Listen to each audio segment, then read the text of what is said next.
Muito bem, estamos começando mais um episódio do nosso Utopia Podcast. E na entrevista dessa semana, eu falarei com o professor Fábio de Sais Silva. O Fábio tem desenvolvido, logo mais ele vai se apresentar mais para vocês, contar também um pouco da sua formação, de como ele desenvolve, a partir de onde ele olha sobre o fenômeno que nós vamos conversar aqui nesse episódio.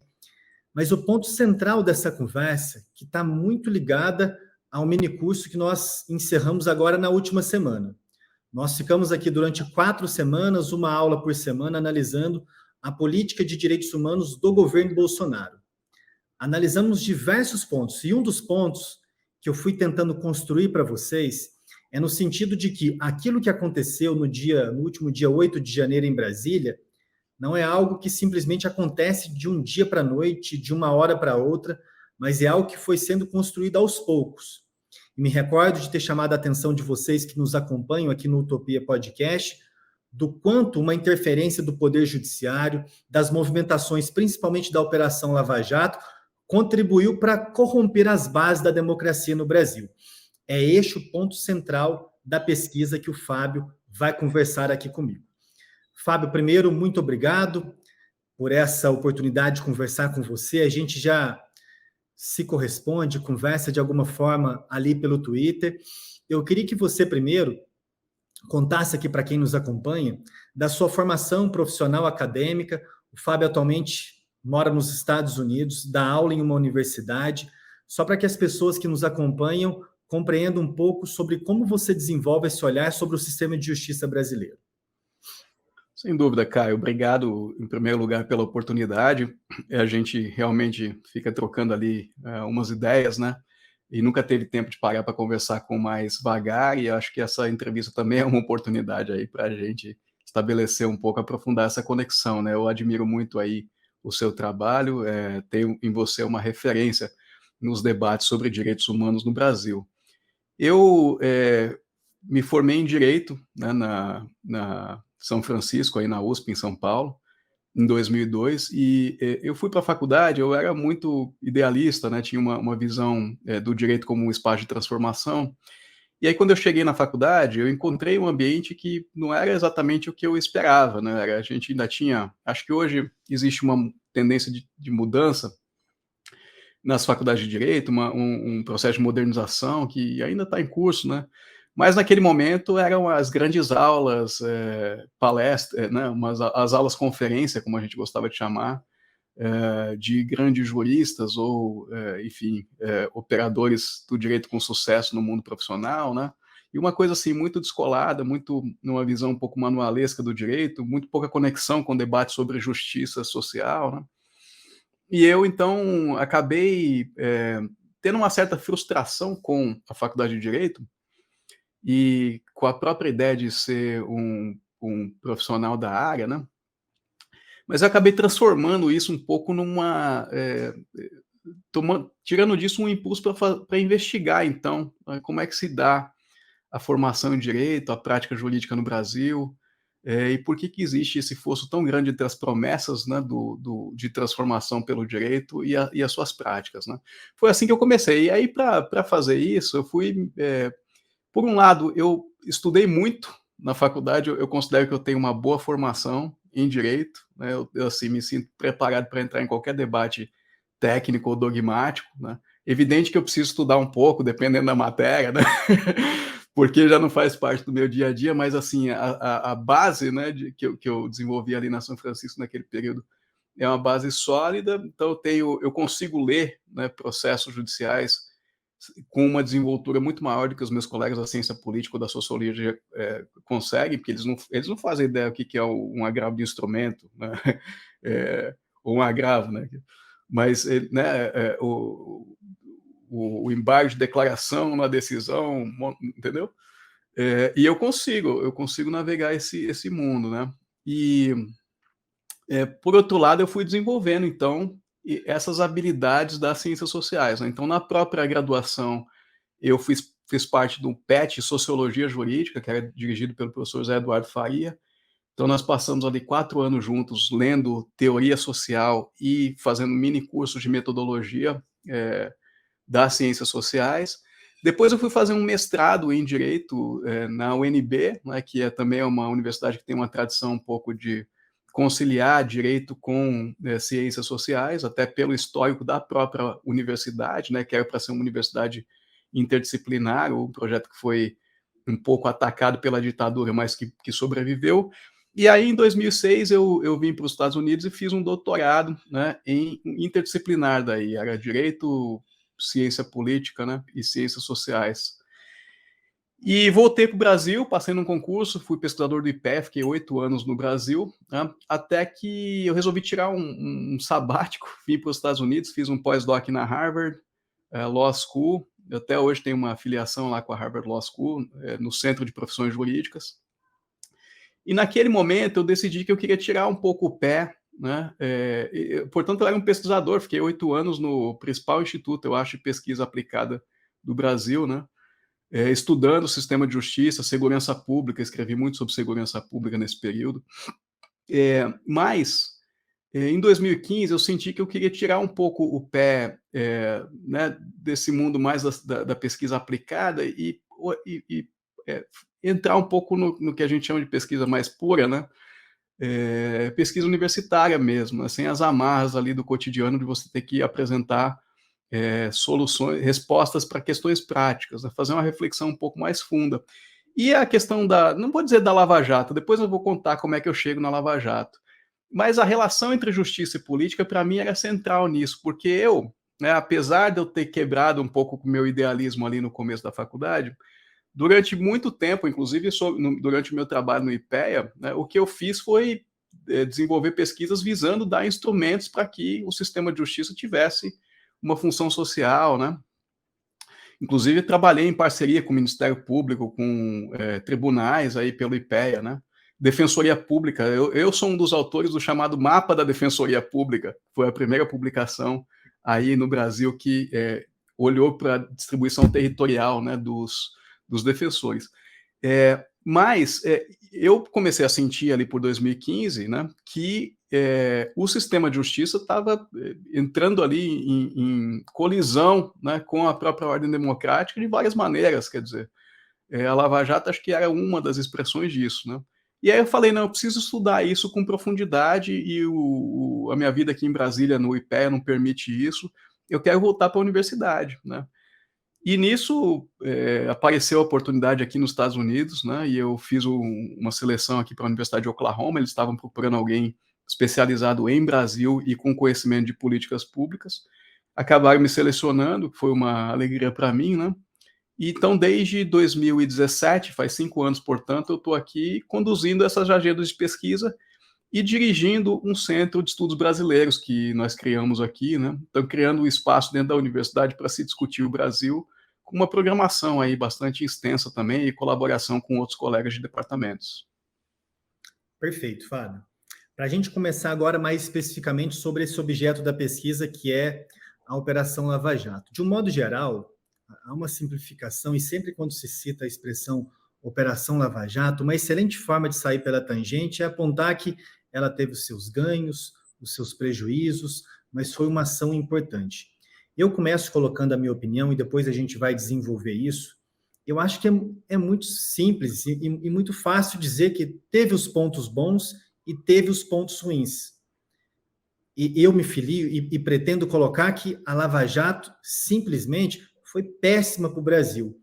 Isso não significa dizer que o combate à corrupção não deva ser feito, não significa dizer que o Ministério Público Federal, a Justiça de modo geral, deva ser enfraquecida, que algumas mudanças, inclusive na legislação penal brasileira, devam ser implementadas, que essas pessoas, algumas delas, não mereceram de fato a pena de prisão, mas no apanhado geral, ainda que se coloque numa balança, na minha compreensão, os prejuízos foram muito maiores que os ganhos, porque os ganhos poderiam ser muito bem conseguidos sem atacar o regime democrático.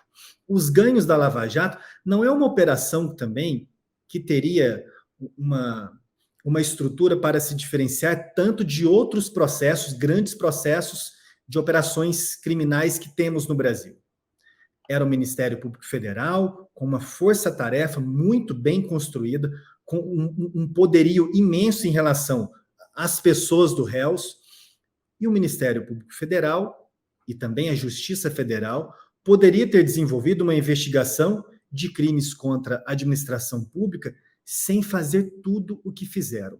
Bom, eu e também você, pelo que eu acompanho de você nas redes sociais e também nas suas pesquisas, a gente já criticava a Lava Jato e as figuras, em especial, do Sérgio Moro e do Deltan Dallagnol, antes de se tornar uma moda, e eu digo antes de se tornar uma moda, porque eu te provoco também com essa reflexão, no momento inicial da Lava Jato, 2015, final de 2014 e 2015, era minoritário no Brasil criticar a Lava Jato, no meio jurídico, e até mesmo um setor muito expressivo da esquerda. Na esquerda mais artística, acho que muitos de nós lembram do chamado Morobloco, com vários artistas consagrados que se filiam a um progressismo, a um regime da esquerda, totalmente entusiasmados com a figura do Sérgio Moro. Aquele momento inicial da operação te entusiasmou ou desde o início você já olhou para aquilo com alguma preocupação? Cara, essa sua pergunta é muito importante, né? Porque uma das reações que eu recebi após a publicação dessa pesquisa foi ser chamado de ideológico, né, de militante, inclusive. Eu até acho que a gente pode discutir um pouco isso, né? Onde é que qual é o espaço, né, da ideologia e das preferências políticas na prática científica, né? Mas eu vou recuperar aqui uma coisa que eu falei para a Folha, inclusive quando a Folha me pergunta sobre o ministro Alexandre de Moraes, o papel do ministro Alexandre de Moraes na defesa da democracia. Eu disse ali para eles que nós, e isso remete, é bom a gente ter essa conversa aqui, né? Porque isso remete ao que eu vinha dizendo lá na resposta à sua primeira pergunta sobre a minha própria trajetória, né? Eu disse à Folha o seguinte, que nós não podemos ter, né, nunca, eu acho, a esperança de achar que o sistema de justiça vai resolver problemas complexos, né? É um peso muito grande depositar a resolução de problemas complexos nos ombros do sistema de justiça. O sistema de justiça pode dar uma contribuição, né? Mas ele não consegue resolver. Então você pega, por exemplo, o problema das drogas, né? O consumo de drogas na sociedade. Quer dizer, isso pode ser visto como um problema? Pode, né? Enfim, se as pessoas estão consumindo muita droga, isso está causando acidentes de trânsito, né? As pessoas não estão ficando disfuncionais, isso é né, um problema sobre o qual a sociedade tem que se debruçar. Mas não adianta achar que vai ser prendendo, né, tudo quanto é usuário e traficante que você vai resolver o problema das drogas, né? A mesma racionalidade que eu trago, por exemplo, para a questão da corrupção ou para a defesa da democracia. Eu acho que a gente tem aí uma tendência, né, de achar que juízes, procuradores, até advogados mesmo, advogados de direitos humanos, podem ser grandes heróis, né? Mas não é bem assim que funciona, não é bem assim. E no caso do combate à corrupção, inclusive que tangencia esse debate que eu fazia sobre as drogas, né, e da Lava Jato, não se tratava apenas de combater a corrupção pelo direito, o que já seria problemático, né, e achar que vai eliminar a corrupção pelo direito. Mas se trata, sobretudo, de combater a corrupção, achar que vai eliminar pelo direito penal, que dentro do direito como um todo, né, é o ramo, né, para usar essa expressão aí que é própria dos juristas, é o ramo que tem um repertório mais limitado. O que o direito penal oferece para a gente? Crime e pena, né? Então a Lava Jato ela queria o quê? Ela queria pegar um problema altamente complexo, que é a corrupção, que aliás não é só corrupção. O que a Lava Jato mirava, né? É um conjunto que envolve presidencialismo de coalizão, que é uma coisa que está na Constituição brasileira, decorre da Constituição brasileira, um regime presidencialista e pluripartidário. Então, o presidente é eleito sem uma maioria no Congresso, ele tem que negociar. E uma das formas que foram encontradas pelos presidentes foi atrair gente para o seu gabinete, entregar pedaços do governo para aliados, né? E aí você pode ter um desdém por isso, você pode, né, para usar uma expressão aqui, ter nojinho disso, mas assim, isso é uma prática política legítima dentro do desenho da Constituição. Você tem o problema de financiamento de campanha, sobretudo sob as leis anteriores, em que era permitido o financiamento empresarial, né? Mas assim, você tem financiamento de campanha em caixa 2, inclusive, né? E você tem a corrupção em si, que é pagamento de propina em troca de ato de ofício, né?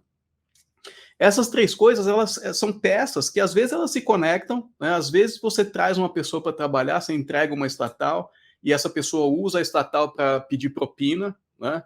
Ou ali naquele contexto desenvolve uma relação que desemboca em um caixa 2, mas às vezes essas coisas também são separadas, né?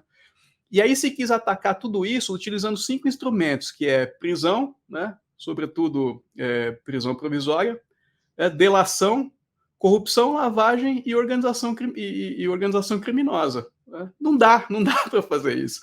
A Lava Jato era fadada ao fracasso nesse sentido desde a sua incepção. Né?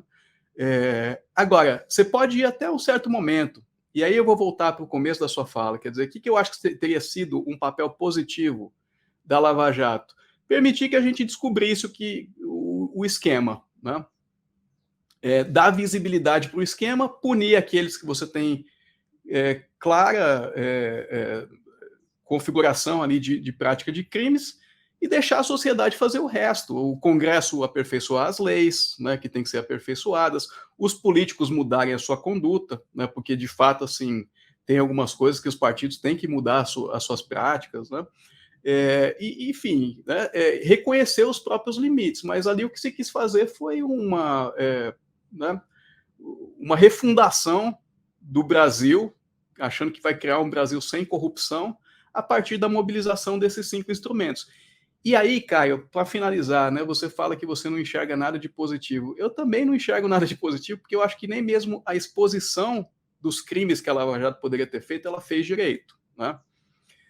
E aí vou me remeter aqui a alguns fatos. Por exemplo, tem uma audiência do Nestor Severo, em que o Nestor Severo é indagado sobre uma planilha, né? A minha esposa fala para mim, é difícil discutir a Lava Jato com você porque você tem a memória de elefante. E eu, de fato, assim, mergulhei na Lava Jato nos últimos 5 anos, né? Eu tenho de cabeça alguns detalhes, né? Tem essa audiência do Nestor Severo, por exemplo, em que o Nestor Severo é indagado sobre uma planilha. E aí um dos advogados de defesa fala assim, escuta, doutor, aqui não tem uma propina de... O senhor falou aí que o senhor recebeu uma propina em 1996, mas nessa planilha que o senhor entregou aqui ao Ministério Público só aparece propina a partir de 2003. Quando é que o senhor começou a receber propina, afinal? Aí ele diz assim, ó, o Ministério Público na delação lá, na negociação, me pediu para falar só de 2003 para frente. O de 96 eu prometi, eu segui a orientação dos meus advogados e... Aí ele falou, mas afinal, quando que o senhor começou a receber propina? Ele fala, não, eu me atenho à planilha e às orientações que eu recebi. Né? O Delcídio Amaral, por que o Delcídio Amaral fez aquela reunião lá malfadada com o próprio Nestor Severo, da onde saiu aquele plano mirabolante de mandar o Nestor Severo, né, para a Espanha, por um barco, né, que rendeu a prisão do Delcídio? Por que o Delcídio teve aquela conversa? Porque o Delcídio, né, o que você consegue extrair ali a partir de uma leitura daquele contexto, provavelmente recebeu algum tipo de propina ou doação, não sabemos, né? Quando ele era diretor da Petrobras. E quando é que o Delcídio foi diretor da Petrobras? No governo Fernando Henrique, quando ele era do PSDB. Né? E, no entanto, assim, esse período de corrupção na Petrobras pré-2003, ele é absolutamente escondido, né, na história que a Operação conta sobre a corrupção do Brasil. Pelo contrário, a denúncia do ex-presidente Lula diz que o atual presidente, diz que ele organizou o esquema de corrupção, quando a gente sabe que não foi, né? A gente sabe que a corrupção da Petrobras, ela data desde ali dos anos 70. Aliás, a corrupção com as grandes empreiteiras envolvidas, né? Desde o período militar no Brasil. Então, a Lava Jato poderia, inclusive, ter feito esse trabalho aí de comissão de verdade, de justiça de transição, um tema aqui que você discute.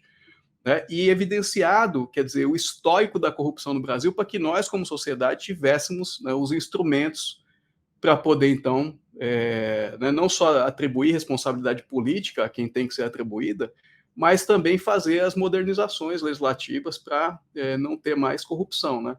Mas né, acho que nem isso ela fez direito, né? Além de ter provocado outros danos. E aí eu me atenho mais à questão da democracia.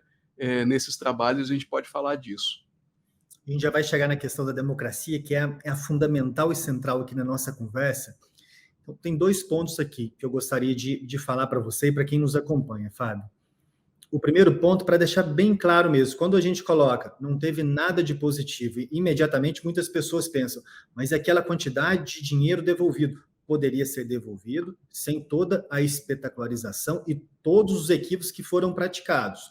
Esse dinheiro poderia ter sido repatriado sem os procuradores e o juiz darem causas muito concretas para anulação depois. E um ponto que sempre coloco nos comentários de posts nossos das redes sociais é como que um processo que foi julgado na primeira instância, confirmado na segunda, confirmado depois no STJ, como essa é o primeiro episódio aqui do Utopia que a gente fala especificamente sobre a Lava Jato, só para que as pessoas compreendam, muito bem, houve uma condenação em primeira instância, esse juiz depois foi considerado suspeito, depois a gente fala um pouco mais sobre isso. Quando um tribunal de justiça confirma uma sentença de primeira instância, se aquele tribunal de justiça não identificou a suspeição do juiz, ela contamina todo o processo de colheita e de produção da prova. A forma como o juiz inquire uma testemunha, como ele examina a documentação, as perícias, a relação dele com a acusação, tudo isso, se o tribunal, no caso, o TRF da 4ª Região, não considerou que Moro foi suspeito, para nós não adicione nada constatar que ele confirmou a condenação. Quando vai para o STJ, vai em um recurso especial. Em um recurso especial, o Superior Tribunal de Justiça não pode analisar provas, não pode analisar fatos. Mas eu não sei se você chegou a ler o acórdão do STJ, Fábio, até que o STJ foi um pouco além do que costuma ir em julgamento de recurso especial. Acabou, sim, analisando, examinando um pouco de provas. Da mesma forma, não há no STJ uma terceira instância, como o Deltan insiste com muita frequência. E também não há uma tecnicalidade que fez anular a Operação Lava Jato. Antes da gente chegar na questão do regime democrático, na relação dos atos golpistas, a questão da incompetência de Curitiba, transferindo depois, me parece, para Brasília, a questão da incompetência, por si só, ela não ocasionaria a restauração dos direitos políticos do Lula, provavelmente. Eu acho que dava tempo só de transferir para Brasília, convalidar os atos muito rapidamente e manter a condenação. Então, a questão da incompetência, que foi decidida inicialmente pelo ministro Fachin, isso não tem um peso muito grande na anulação. O que foi central, sim, foi a suspeição do juiz Sérgio Moro. E para a gente iniciar agora um pouco mais na questão da figura do Deltan, o que eu e o Fábio estamos falando dessa espetacularização é que aquele episódio central do chamado PowerPoint, que deveria, se contássemos já na época com o Procurador-Geral da República, que tivesse um mínimo de críticas e com o Conselho Nacional do Ministério Público mais isento, que naquela época já tivesse críticas à Lava Jato, que não existia naquela época, era quase um pecado falar da Lava Jato, aquele episódio, muito rapidamente, deveria ter dado um problema muito sério para o Deltan. Foi um episódio que o Comitê de Direitos Humanos das Nações Unidas, por 16-2, sendo que um dos votos vencidos era de um dos membros do Comitê de Direitos Humanos, que, por sinal, já foi Procurador-Geral da República em Portugal. E, por isso, muito provavelmente, teve alguma dificuldade de censurar um ato de um colega de outro país seu. Mas, por 16-2, o Comitê da ONU disse que foi um absurdo expor naquele PowerPoint que havia na figura do presidente Lula, o chefe de uma organização criminosa, quando apresenta uma denúncia. E o Ministério Público Federal, qualquer Ministério Público, quando apresenta uma denúncia, uma acusação, é claro que ele pode, sim, adotar uma linguagem, uma argumentação no sentido de dizer que a pessoa, muito provavelmente, foi sim ela que cometeu um crime, mas não pode prejulgar para toda a opinião pública, como o Deltan fez naquela ocasião. Nas suas pesquisas, Fábio, você fez um compilado, sistematizou as manifestações em redes sociais do Deltan, e você foi identificando o quanto que, passo a passo, ele foi contribuindo, isso muito de forma escancarada, para que esses movimentos mais, agora chamamos de golpistas, naquele momento eram apenas movimentos mais críticos ao PT e ao funcionamento do sistema de justiça. Você foi percebendo, identificou, compilou e falou isso muito claramente recentemente para a Folha de São Paulo, que aquilo acabou resultando ou deu uma parcela de culpa muito expressiva para os atos golpistas. Como que foi essa escalada autoritária da Operação Lava Jato e principalmente essa participação do Deltan? Caio, antes disso, se você me permite, eu queria só comentar a questão dos bilhões recuperados, né? Porque essa é uma matéria que a sociedade brasileira vai ter que, nesse ano, nesses próximos anos aí, né, eh, vai ter que recuperar, vai ter que se debruçar sobre ela novamente, né? O que se chama dos bilhões recuperados foram acordos firmados entre as empreiteiras e o Ministério Público, às vezes com participação de outros entes, né, Tribunal de Contas, CGU, acordos em que essas empreiteiras reconheciam que tinham cometido crimes, né, se fazia ali uma estimativa de quanto foi envolvido nesses crimes de corrupção, e isso depois também tem os seus efeitos em termos de ações penais que foram abertas, né. Com relação às ações penais que foram abertas com base nesses acordos e em delações, eu acho até que a gente precisa de um tempo ainda para ver no que elas deram, né. Algumas observações que eu tenho feito, assim, muito não sistemáticas, né, eu tenho lido muito caso de processo em que os réus foram todos absolvidos, muito Sim, embora né, tivessem sido processados com as delações. Então, quer dizer, significa, se todos os réus foram absolvidos, significa que na delação não existia um crime ou não existiam as provas desse crime, né? Foram más delações celebradas, né? Mas, assim, acho que ainda precisa alguém fazer esse estudo, pegar todas as delações, todos os processos e ver no que deu. Fica uma sugestão de pesquisa para as pessoas. Agora, com só relação às multas... você me permite um pequeno comentário e depois você vai para a questão que você já iria prosseguir. Durante esse tempo que transcorreu a Operação Lava Jato, quase todos os dias os jornais, o Jornal Nacional em especial e outros jornais, e eu falo isso porque as pessoas que nos acompanham aqui no Utopia Podcast, nem todas são da área do direito. Com muita frequência noticiava: fulano celebra acordo de colaboração premiada com a Operação Lava Jato. E as pessoas precisam compreender, vocês que vão nos acompanhar, que não são do direito, que celebrar um acordo de colaboração premiada é algo muito simples. Significa alguém conversar com um membro do Ministério Público e contar o seguinte: olha, eu tenho culpa nessa situação, eu posso incriminar outras pessoas e eu quero um benefício para mim. Celebrou o acordo com o Ministério Público. A imprensa não costuma avançar muito até o processo de homologação pela Justiça, para que a Justiça perceba, aqui há de fato elementos de corroboração, porque não basta a palavra do delator. E isso foi muito explorado em relação a vários políticos e muitas delações, Fábio, desprezadas depois. Sim, A própria delação do Palocci, que foi na época é, uma delação muito explorada, sim. o Moro não utiliza a delação do Palocci nas condenações do Lula de uma maneira mais argumentativa. Correto, e é uma diferença entre as delações no Brasil e nos Estados Unidos é que no Brasil ela é o início do processo, né? Nos Estados Unidos, quando você tem um acordo, já é o fim do processo, o plea bargain, né? Então, ali já se estabelece inclusive a pena a qual a pessoa vai ser. Então, ou seja, no Brasil, a delação é um ponto de partida que ainda vai estar sujeito a contraditório, ampla defesa. Tem uma discussão sobre quem que tem que argumentar primeiro, né? Ou depois, né? Nos atos processuais, nas alegações finais, enfim, tem toda uma questão aí, né? Agora, com relação às multas, né, esses bilhões que foram recuperados, assim, o que as pessoas precisam saber é que não foram recuperados, né? Você tem acordos feitos, mas que, né, não estão sendo pagos pelas empreiteiras porque elas não têm dinheiro, elas quebraram nesse processo, né? E elas não têm dinheiro. Então, recentemente, inclusive no governo Bolsonaro, houve uma publicação aí no Diário Oficial da União, né, de um acordo que não foi cumprido. E agora a CGU, eu estou falando isso porque é o seguinte, vai ser a agenda brasileira isso aí, tá certo? A CGU hoje tem no seu colo esses acordos e está discutindo o que fazer. Vai ter que renegociar os acordos com os delatores. Inclusive, existem discussões aí sobre trocar as multas por obras, né?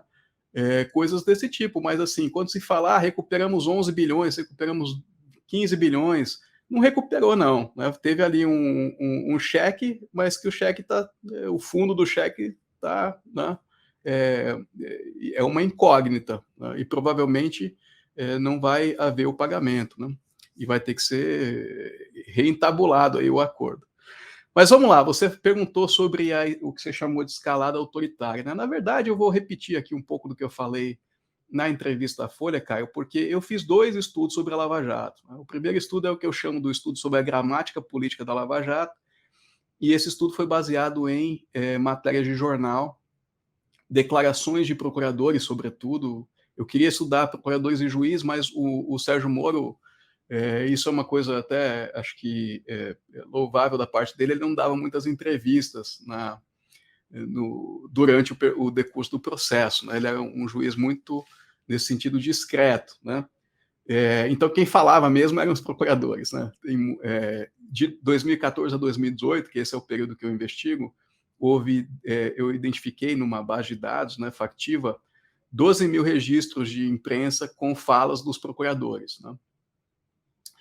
E aí eu passei meses lendo essas 12 mil matérias de jornal e cheguei a um subconjunto de 194 entrevistas, são mais de 1.000 páginas, né, de discurso dos procuradores. Entrevistas que eles davam para a imprensa aí eram mais longas, porque tem muita matéria que é assim, tem uma operação, aí o Dallagnol chamava uma coletiva, e na coletiva ele falava pouco, falava, esse caso se refere ao fulano e tal, e pronto, né, ali se encerrava. Muita descrição da operação, isso não tinha valor para mim. O que eu queria saber era como é que eles compreendiam a operação, que tipo de sentido eles estavam dando à operação, né? No espaço público. Né? Por isso que falo da gramática política. Né? E aí, dessas 194 entrevistas, que são mais de 1.000 páginas, eu tinha identificado lá algumas coisas. Né? Então, a historinha que eu conto nesse artigo é de que a Lava Jato começa como uma operação que se diz uma operação para implementar a lei. Né? Na verdade, tem um componente antes, quer dizer, a Lava Jato, primeiro, ela constrói a ideia de corrupção como uma ameaça existencial à nação. Né? Depois ela diz que o que ela está fazendo é implementar a lei. Né? Aí depois ela começa a dizer o seguinte, que as leis, na verdade, são um empecilho para o combate à corrupção, ou seja, para proteger a sociedade contra aquela ameaça existencial. Então você precisa alterar as leis. Né? E aí é onde vem, por exemplo, a campanha das 10 medidas contra a corrupção e um pouco da pressão pela mudança da jurisprudência do STF quanto à prisão em segunda instância. Né? Aí a Lava Jato, óbvio que isso tem oposição, inclusive as pessoas falam, o sistema, né? O Dallagnol diz que eu sou parte de um sistema que quer garantir a impunidade. Mas, assim, entre as pessoas que tinham ressalvas, por exemplo, as 10 medidas, estavam defensores públicos, pessoas que defendem, entendeu? Hipossuficientes, porque eles olhavam para aquilo e falavam, meu Deus, isso aqui vai ter efeitos, né, terríveis na clientela que eu atendo, não tem nada a ver com apenas os estratos superiores. Né? E aí, curiosamente, quando eram levantadas essas objeções, existia um processo um pouco de descredibilização e demonização de quem pensa diferente. Né? Ou seja, então é o seguinte a história, corrupção é uma ameaça existencial. Eu começo combatendo a corrupção em nome da lei e daqui a pouco eu combato a lei em nome do combate à corrupção. Quem se colocar no meu caminho, eu tento descredibilizar. E quando a lei se coloca mesmo como um obstáculo inafastável, eu alego que eu posso violar a lei porque, no fundo, eu estou te protegendo contra essa ameaça existencial. Né? Então, eu demonstro isso assim, de maneira bem exaustiva, examinando os discursos dessas 194 entrevistas. Né? Agora, eu tinha uma questão que era o seguinte, eu não queria saber qual era o discurso dos procuradores, embora quando eu encontrei isso, para mim foi um achado fascinante. Eu queria saber, assim, o que a sociedade, como é que isso rebate na sociedade? Essa era a minha indagação desde o começo, né? Porque eu estava interessado no efeito cultural que a Lava Jato causou. Era esse o meu problema de pesquisa original. E aí, se me permite, eu vou até fazer uma pausa para ver se você tem alguma reação, mas eu só quero contar como que tudo isso começou, né? Por que eu fui estudar Lava Jato? Eu hesitei muito em estudar Lava Jato. Primeiro porque estava todo mundo estudando, né? Então, todos os meus amigos estavam fazendo suas pesquisas sobre Lava Jato. E, assim, na academia é um pouco um mercado, né, Caio? Então, assim, se eu for escrever um negócio sobre o qual está todo mundo escrevendo, eu não vou agregar nada, eu não vou, né, ninguém vai me ler. Eu tenho que escrever alguma coisa que não tem ninguém pesquisando, né? Então, assim, eu olhava para as pessoas, todo mundo fazendo pesquisa sobre Lava Jato, tinha alguns ângulos ali que eu poderia, de repente, explorar, estava todo mundo já explorando, e eu falei, bom, vou deixar, né? Eu tinha interesse em entender melhor, mas até que um dia eu estava andando aí no Brasil, estava passando férias, e eu estava dirigindo um carro, fazendo uma viagem com os meus filhos, pelo interior de Goiás. E aí eu parei numa estrada, à beira de uma estrada, porque as crianças eram pequenos, né? Com fralda, querendo água. Aí eu parei na primeira cidadezinha que eu encontrei. Eu fui no posto de gasolina, comprei água. Quando eu voltei, eu olhei na frente do posto, tinha um negócio assim, era um lava-jato, né? E o Lava Jato é a coisa mais interessante, até hoje me arrependo de não ter tirado foto disso. E o Lava Jato, ele não era um Lava Jato, ele passou a se chamar Operação Lava Jato. E ele adotou toda a cosmética da Polícia Federal, aquelas cores, sabe, preto com amarelo e não sei o quê, aquelas fontes. Eu olhei para aquilo, cara, assim, eu sou um acadêmico, tá certo? Eu sou um cientista. Aquilo para mim era fascinante. Eu falei, olha só, cara, a Lava Jato entrou na cabeça das pessoas. E ela entrou na cabeça, assim, de um jeito que a pessoa desenvolve uma verdadeira identidade política, né? Então, assim, você quer ser a Operação Lava Jato, tá certo? Você transforma o seu negócio quase que num braço da operação. Adota a cosmética, né? Aí eu falei, isso eu tenho que estudar, né? Como é que a Lava Jato passou a fazer parte do repertório cultural da população brasileira? Por isso que eu fui olhar os discursos, né? Mas aí, além dos discursos, eu precisava ver como que isso rebatia na sociedade. Aí eu fui para as redes sociais. Antes de eu contar o estudo das redes sociais, de repente você quer fazer E, alguma sim, reação.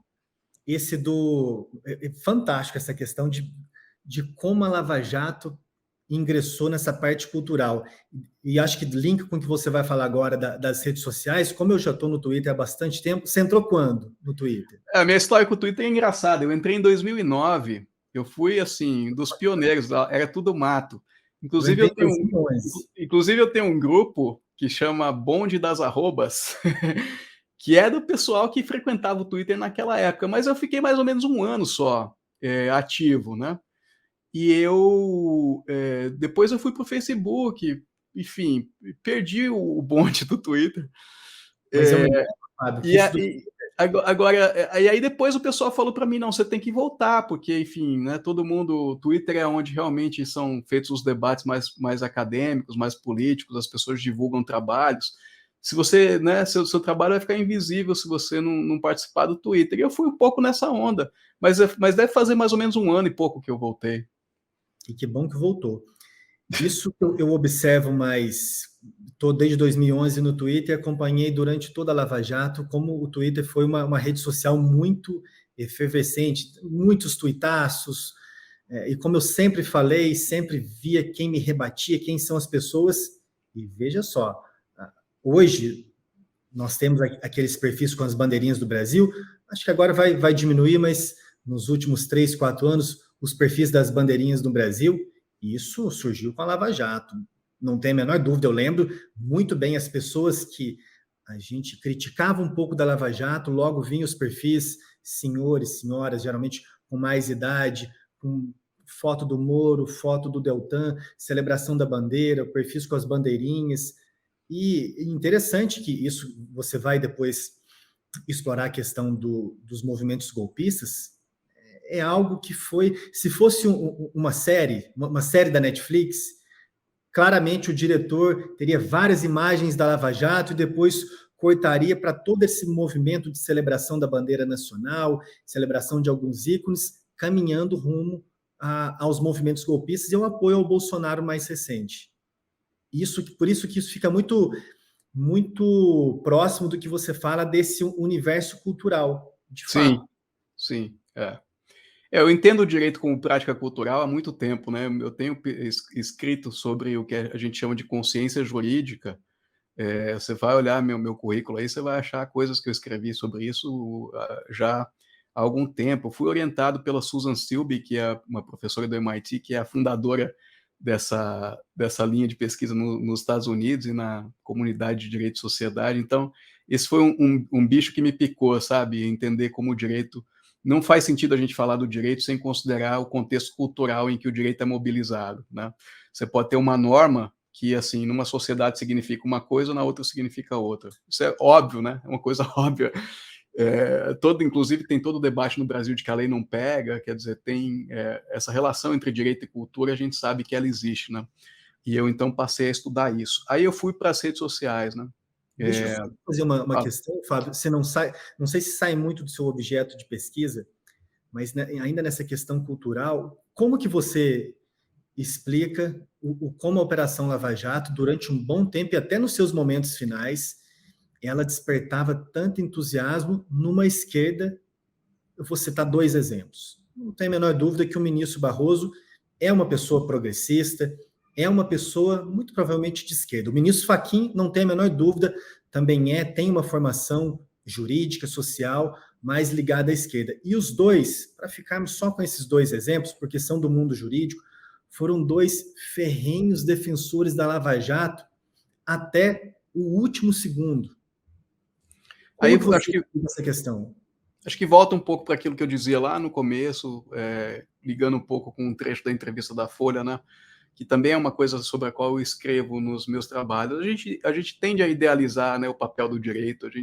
O ministro Barroso, eu acho que é o exemplo disso, a ideia do iluminismo jurídico, né? A ideia de achar que juízes e procuradores podem fazer profundas transformações na realidade. Isso é um negócio que a gente herda um pouco também do romantismo que surgiu nos Estados Unidos no final dos anos 70, né? Depois que a Suprema Corte deu todas aquelas decisões lá nos casos de dessegregação escolar, no caso de aborto, né? Cria-se ali essa espécie do mito, né? O mito dos direitos, é um título de um livro, né? Quer dizer, acho que isso acaba informando muito da nossa, né, daquilo que a gente espera, que a gente gostaria de ver, né? A gente gostaria de ver os profissionais do direito fazendo profundas transformações. E eu acho que a minha pesquisa, no fundo, ela há muito tempo já tem servido para colocar um grão de sal aí, como a gente diz, né, nesse tipo de premissa. Inclusive, Caio, até vou falar aqui, né, de novo, o pessoal me acusa de ser militante. Eu escrevi uma crítica nesse sentido aos próprios advogados de direitos humanos uma vez, né? Amigos meus que são dessa área ficaram algum tempo sem falar comigo por conta de um texto que eu escrevi, falando sobre o litígio estratégico, né? E, na verdade, eu estava criticando o litígio estratégico por ser uma despolitização da prática jurídica em defesa de direitos humanos e movimentos sociais no Brasil. E os meus colegas estavam todos embarcando, né, nessa ideia de litígio estratégico, eles ficaram assim, né, comigo.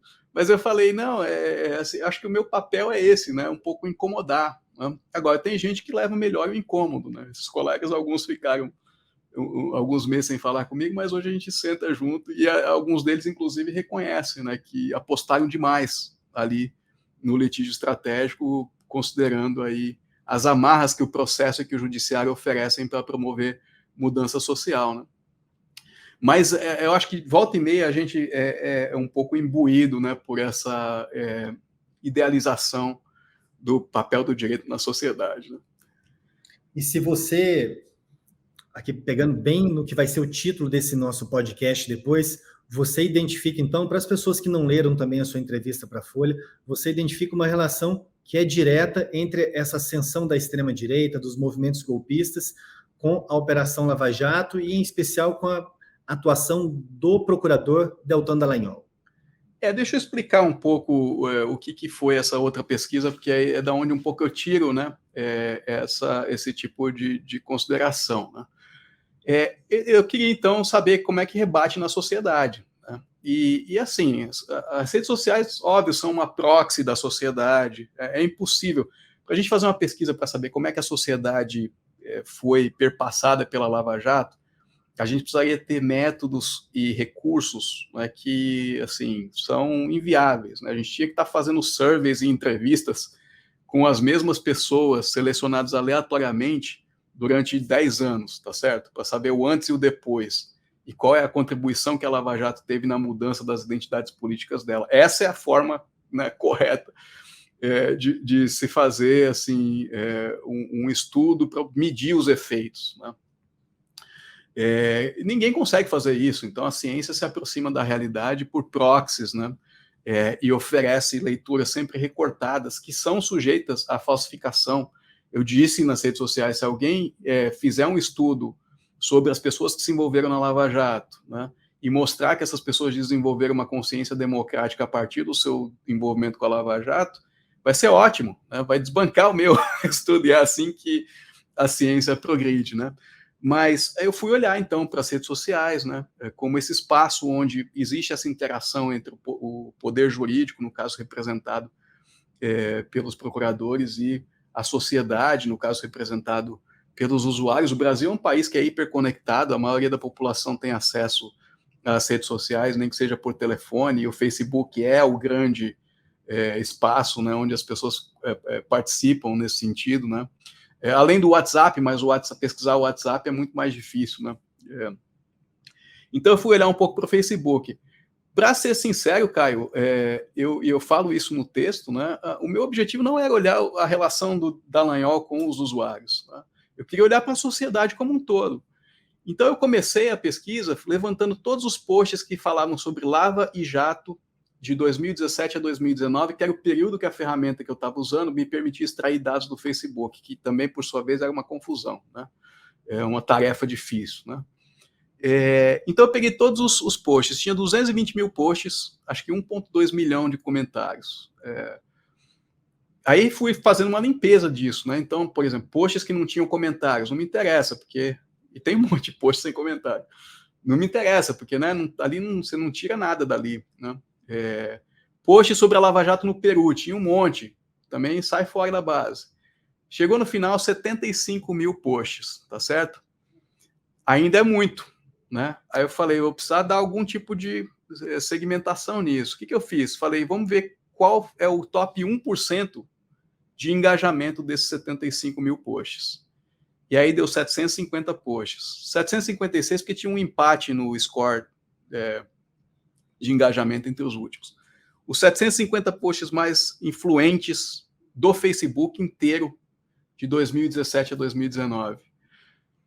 Dallagnol tinha 53 posts entre esses 750. Ele era o maior driver, né, de debate sobre a Lava Jato nesse período. Aí eu falei, não tem condição, eu tenho que estudar o que aconteceu na página dele, né?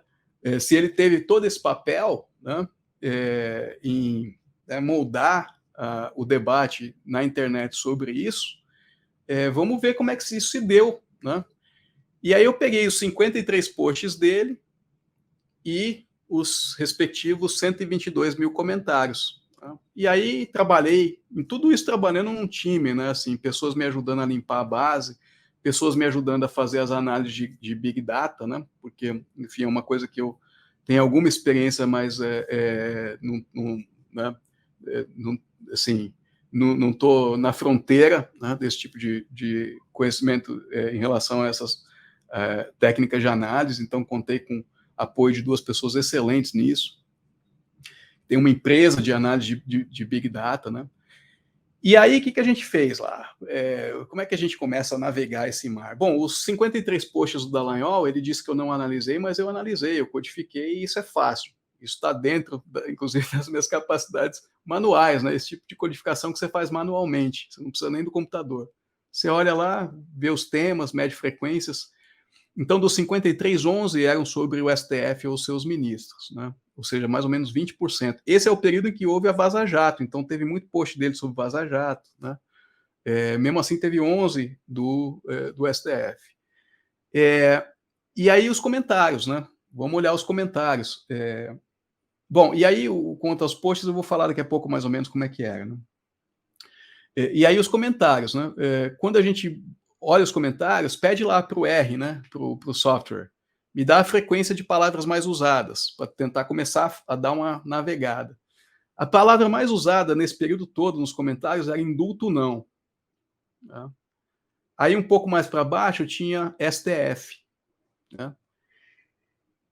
O indulto não foi uma campanha que o Dallagnol lançou nas redes para tentar impedir que o Michel Temer tivesse, aliás, tentar, né, suspender os efeitos do decreto que tinha sido editado pelo ex-presidente Michel Temer de indulto, acho que em 2017 ou 2018, né?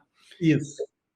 E aí ele lança essa campanha e você vê que o povo compra, tanto que vira a expressão mais utilizada em 122 mil comentários em todo esse período, né?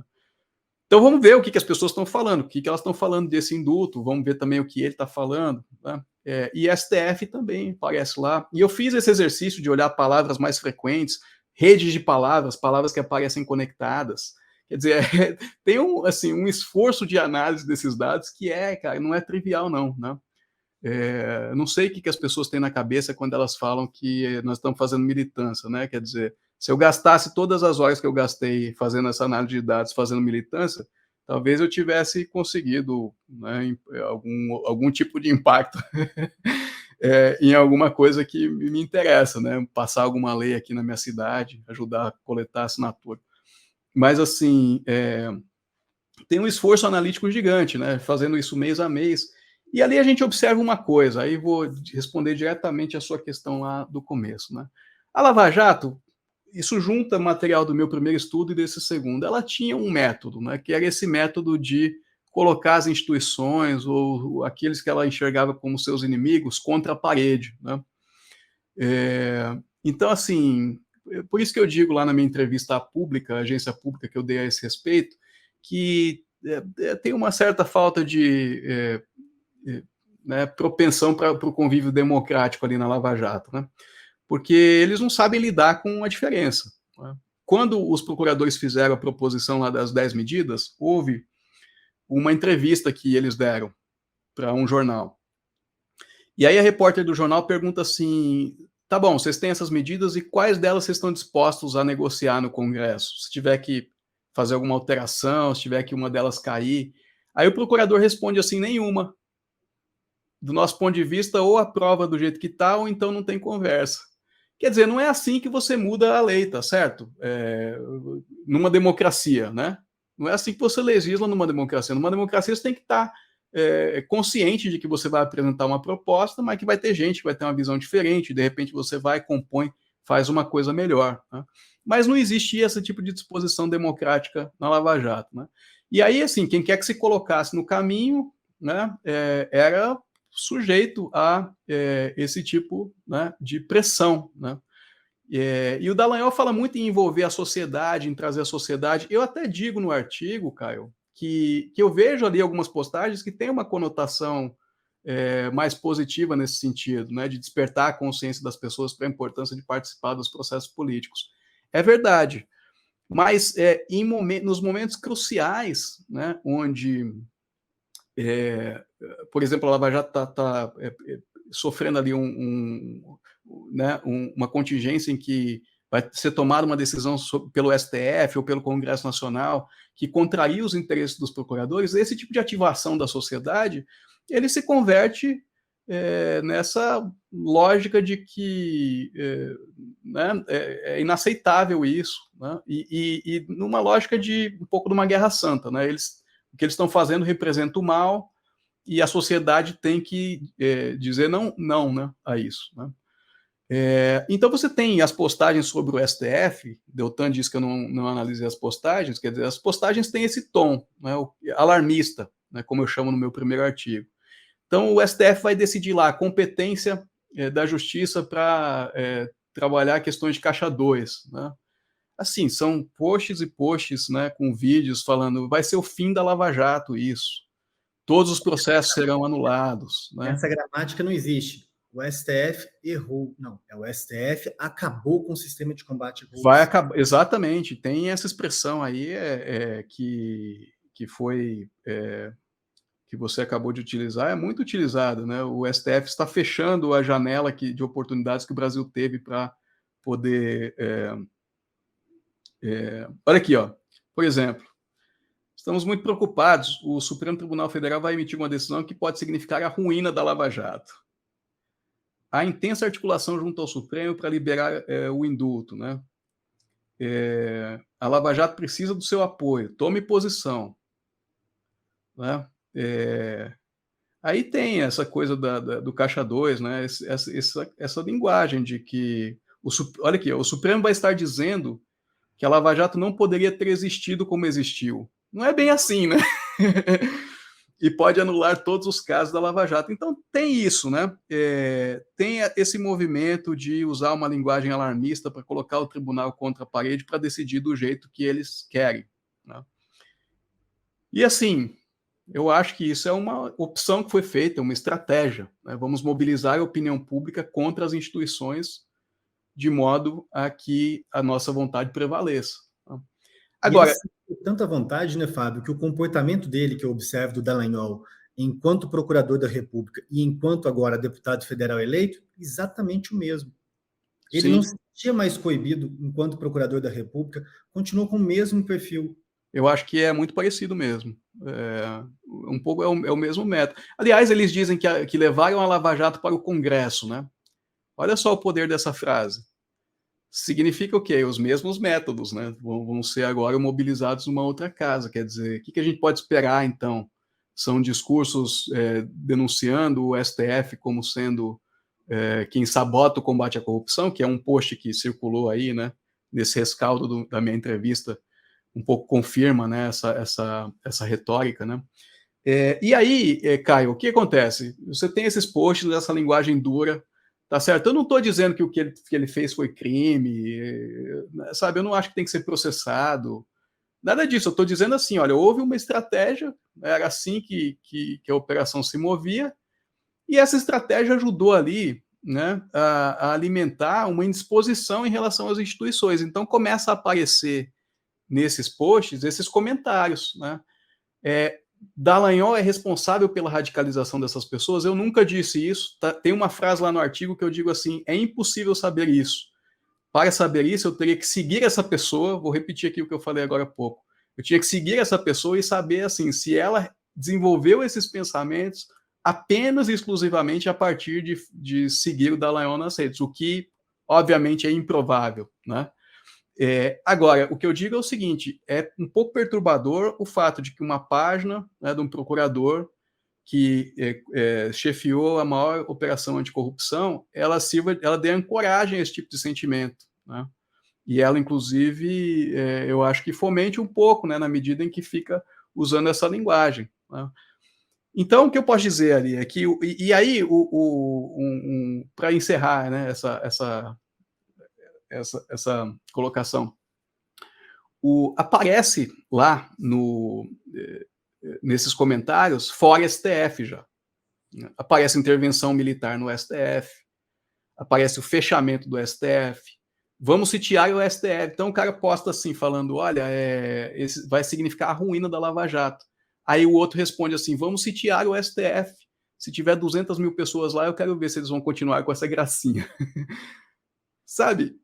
Então, o que eu digo? Né, que há uma linha de continuidade. Não estou dizendo, jamais disse que os procuradores participaram da organização dos atos, né, que tem uma responsabilidade ali direta. Né, mas a operação, ela ajudou a criar um caldo de cultura que torna possível, alguns anos depois, você ver as pessoas entrando dentro de um prédio e quebrando tudo. Né. Porque, de fato, quer dizer, essas pessoas... eu vou me remeter a uma coisa que você falou aí para encerrar mesmo. Né? Você falou assim que isso não começa, não é uma coisa que acontece de repente. Né? E eu tenho citado uma frase do Alexis de Tocqueville, quando ele descreve a Revolução Francesa, que ele fala que a Revolução Francesa não aconteceu na tomada da Bastilha. A Revolução Francesa é um processo que aconteceu antes e a tomada da Bastilha é só a expressão daquilo. Né? Quando essas pessoas entram no STF e quebram tudo, é sinal que o STF já não vale mais nada para elas. E como é que nós chegamos nisso? É um processo multicausal. Inclusive, tem erros do STF nesse processo também, eu nunca neguei isso, né? Mas também tem uma pitada de contribuição de quem, né, em algum momento, tentou colocar o STF como um obstáculo para algo que é nobre, que é combater a corrupção. Né? quando, na verdade, o STF estava ali tentando desempenhar o seu papel, né, que é o papel de revisor de algumas decisões judiciais. Perfeito. Fábio, para a gente caminhar para o fim, só algumas colocações, depois eu te coloco uma última questão. Você falou das 10 medidas, é fundamental lembrar. E o que eu acho interessante, eu fui defensor público federal durante 8 anos, então eu trabalhava com os procuradores da República. E sempre me surpreendeu negativamente bastante o Ministério Público Federal querer ser o grande artífice de alterações na legislação penal. Isso porque o Ministério Público Federal, assim como a Defensoria Pública Federal, não tem toda a experiência na área criminal que quem atua na Justiça Estadual possui. Mas o Ministério Público Federal, atuando em crimes financeiros em sentido amplo, queria mudar toda a legislação processual penal. Daí você lembrou muito bem do receio das defensorias, principalmente em relação a 2 medidas. Uma relativização do processo para admitir provas ilícitas no processo. É claro que ia afetar a vida das pessoas mais pobres processadas. E uma limitação muito severa da garantia do habeas corpus, que é o instrumento por excelência das pessoas pobres. Sim. Um ponto também, só para constatar, não sei se você quer colocar algo, é que nesse processo do extremismo, e o Fábio tem todo o cuidado por ser, de fato, um cientista, de não querer ficar supondo as situações, eu não tenho todo esse rigor mais formal acadêmico que o Fábio tem, por isso eu me sinto um pouco mais à vontade para supor, colocar algumas questões. Identifico que há uma relação muito direta de continuismo do extremismo da Lava Jato se converter no extremismo dos movimentos golpistas. Aquelas bandeirinhas verde e amarelas, eu me deparei com muitas delas durante esse processo.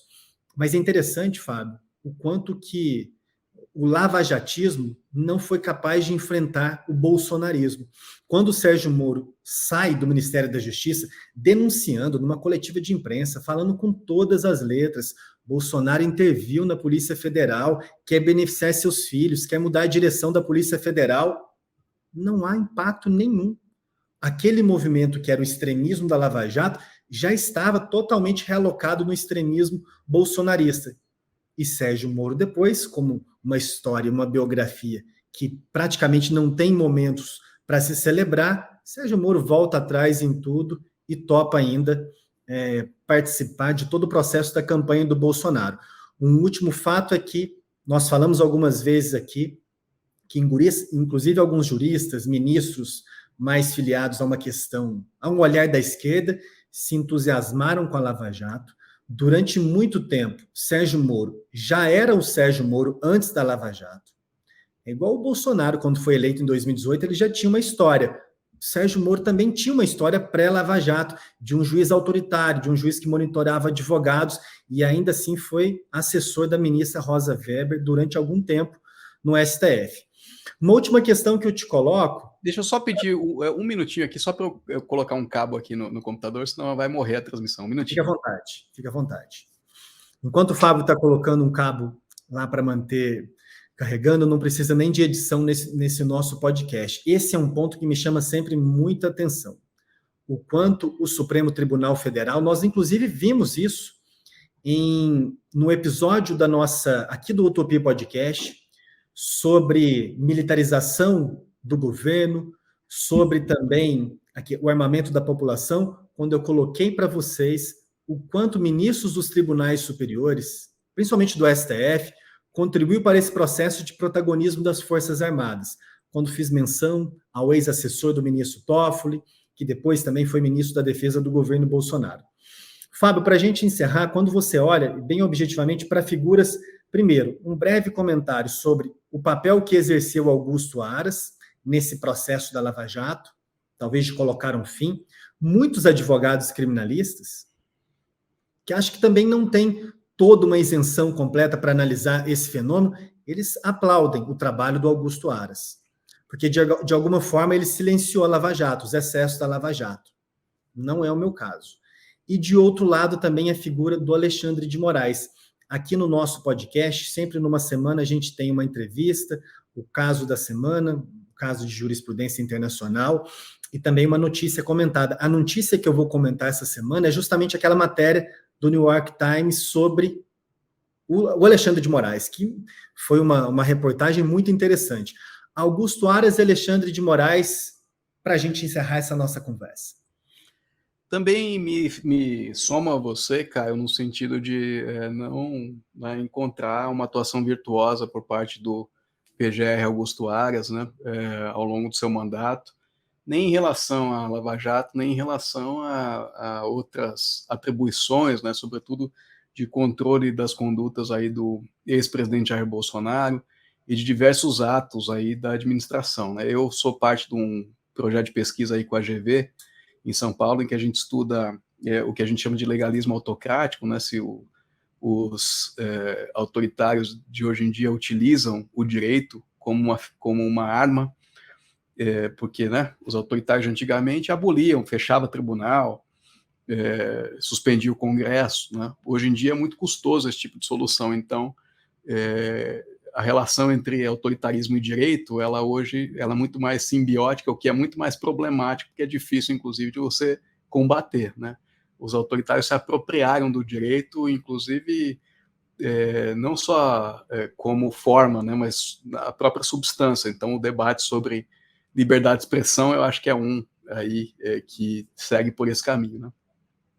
Mas, e nesse projeto a gente identifica lá, tem a Heloísa Machado, lidera uma pesquisa lá sobre a atuação da PGR e da AGU, né, e mostra que ambas foram aí muito lenientes em relação às suas atribuições de controle dos atos, né, do executivo. A AGU como mais controle interno e a PGR como um controle externo. O que eu acho que faltou ali, e falta hoje, até hoje, né, é uma melhoria na governança do Ministério Público, né, para evitar que a instituição possa ser capturada, né, por um grupo, uma força-tarefa, né? Tem que ter meios, né, de fazer ali uma reflexão sobre os casos, né, enfim, evitar, né, que haja esse tipo de voluntarismo, assim, que me parece que houve um pouco na Lava Jato, né? Eu me lembro, eu li o livro do Janot, né, do ex-procurador-geral da República, e ele conta uma história lá interessante, né, que não é a história de que ele entrou armado para tentar dar um tiro no ministro Gilmar Mendes, né, que é essa que todo mundo conta. Mas tem uma história lá que eu achei muito interessante, que é uma história que ele diz que aliás, duas, né? Uma é que ele diz, a gente se lembra desse episódio, quando, logo que a Lava Jato estourou, as empreiteiras procuraram o Ministério Público, tá?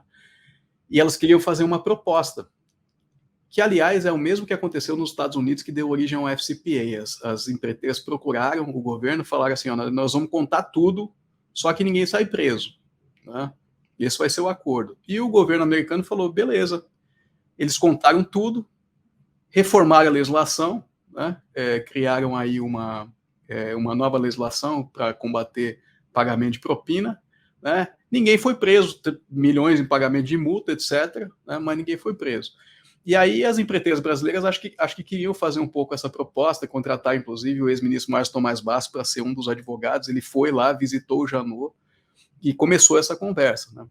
Aí o que aconteceu? Os procuradores da Força Tarefa ameaçaram entregar, né, os cargos. Ele conta em detalhes isso lá, né? E aí ele então se viu premido a falar, não, encerrou a conversa com as empreiteiras e deixou a primeira instância trabalhar livre, né? Eu acho assim, não estou aqui advogando pela impunidade absoluta dos empreiteiros, tá certo? Mas eu acho que nós estamos falando do Ministério Público, é uma organização, e se você ocupa a chefia do Ministério Público, você tem que ter algum tipo de governança sobre aquilo que está acontecendo na organização.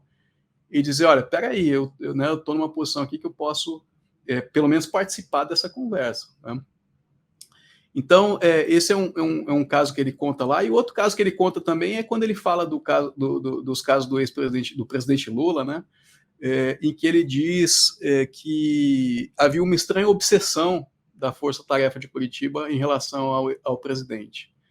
E ele diz lá que eles entraram com aquela ação do triplex, né, fizeram o PowerPoint, e aí depois foram correr lá para ele poder entrar com uma ação de formação de quadrilha, né, porque não dava para você acusar o cara de ser o chefe da quadrilha no PowerPoint e depois não ter nenhum processo por quadrilha.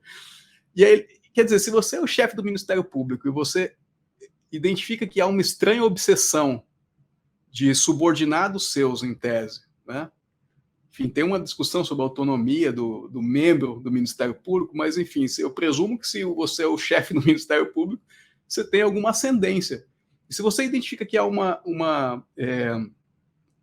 como é a expressão que eu usei? É uma estranha obsessão com alguém, você não pode fazer nada ali, né, a respeito. Quer dizer, você não pode pedir, deixa eu dar uma olhada aqui, né, deixa eu mandar um time aí para dar uma olhada para ver se realmente vocês estão fazendo um bom trabalho, se não tem viés, né. Eu respondo, né, a revisor. Antes, esse meu artigo, fiquei 3 anos escrevendo, né, 1 ano e meio em revisão, e as pessoas, os revisores que não me conhecem, e eu não os conheço, não sei quem foram, né, fazendo exigências duras de mudança de redação, ou de explicitação de metodologia para poder aceitar o meu artigo, né. Como é que fica, então, a realidade de um procurador que tem um poder, né, considerável sobre a vida, a liberdade das outras pessoas? Pode ser tão operado tão sem constrangimentos assim? Tem que melhorar a governança do Ministério Público, né? Então, assim, óbvio que se você precisar aqui que eu faça uma fala dura em relação a áreas, eu vou fazer, mas eu também acho que o problema é estrutural no Ministério Público, né, e ele tem que ser endereçado, né? E você me perguntou do Alexandre Moraes, né? Alexandre Moraes... que mereceria todo um outro episódio, né? Mas eu sei que só nos limites que a gente conversou aqui desse tensionamento da democracia, e pelo que eu já acompanhei, você está no time, se podemos colocar assim, de quem olha para as ações dele, compreende que tem a sua importância, mas que também tem um grau de preocupação. Estou correto nessa Sem avaliação? dúvida. É o meu ceticismo lá antigo, tá certo? Se aplica a advogado de direitos humanos, para o desespero de alguns amigos meus, se aplica a procurador anticorrupção, se aplica a juiz que faz democracia militante para proteger a democracia. Claro, a gente tem que estar vigilante sempre em relação ao que esses agentes estão fazendo, né? A análise que eu faço do Alexandre Moraes é que, comparando com a Lava Jato, ele opera sob mais constrangimentos. E tanto é verdade que nós estamos tendo esse debate aqui, né, sobre se ele está ou não exacerbando as suas funções. Nós não tivemos esse debate em relação ao Moro, assim, acho que até hoje a gente não teve ele. Pelo menos assim na grande imprensa, sabe, com o espaço que merecia. Eu acho que até hoje se aceitou muitos ali dos abusos, né, do juiz, sabe?